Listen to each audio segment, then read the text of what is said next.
ICJ မှာအခုလောဆယ်တာမန်မဟုတ်တဲ့အခြေအနေတွေဖြစ်နေပြီတစ်ဖက်ကနိုင်ငံကြီး17နိုင်ငံတန်တမန်ဖိအားပါတယ်ပြီးတော့ကျွန်တော်မြန်မာနိုင်ငံလက်ရှိနိုင်ငံရေးလူမျိုးအရှုပ်ထွေးအခြေအနေတွေပါတယ်အဲ့တော့မြန်မာနိုင်ငံအနေနဲ့အခုရင်ဆိုင်ရတာဟာဒီလိုမျိုးပေါ့လူမျိုးလုံးတပ်ဖြတ်မှုနဲ့ပတ်သက်ပြီး ICJ ကအရင်ကလည်းကြားနာစစ်ဆေးမှုတွေရှိပါတယ်เนาะ case တွေအများကြီးရှိခဲ့တယ်ဒါပေမဲ့ထူးထူးခြားခြားကျွန်တော်မြန်မာနိုင်ငံကိုစစ်တော့မှပဲတာမန်မဟုတ်တဲ့ပုံစံတွေတွေ့ရတယ်တာမန်မဟုတ်တဲ့ပုံစံတွေဆိုတဲ့နေရာမှာဒီပေါ့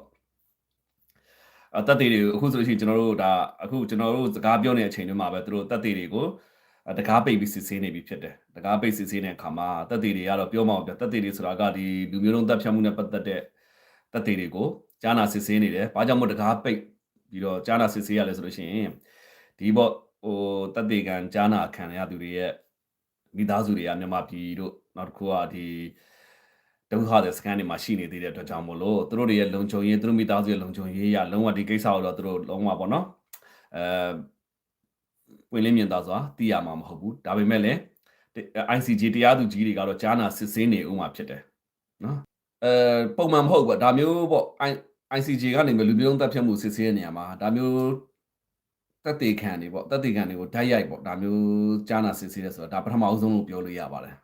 ဟိုကမမြောက်အောင်ဘယ်လိုခေါ်မလဲဆိုလို့ရှိရင် modernize လုပ်ခိုင်းနေပြီဆိုတော့じゃနိုင်ငံကြီးတွေဖိအားပေးနေတာပါလဲဆိုတော့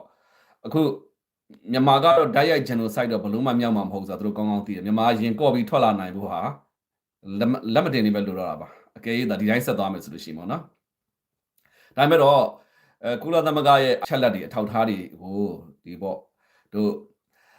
ICJ ကကြားနာစစ်ဆေးခံခဲ့မယ်ဟဲ့ဆိုလို့ရှိရင်တော့ article 2ရဲ့ C ရသွားပြီးတော့အကျုံးဝင်တယ်။ဘာကြောင့်လဲဆိုတော့လူအုပ်စုတစုကိုလူမျိုးလုံးတပ်ဖြတ်ဖို့ဆိုတာကတနက်တွေဓာတ်တွေသုံးမှမဟုတ်ပဲနဲ့ရွယ်ချက်ရှိနဲ့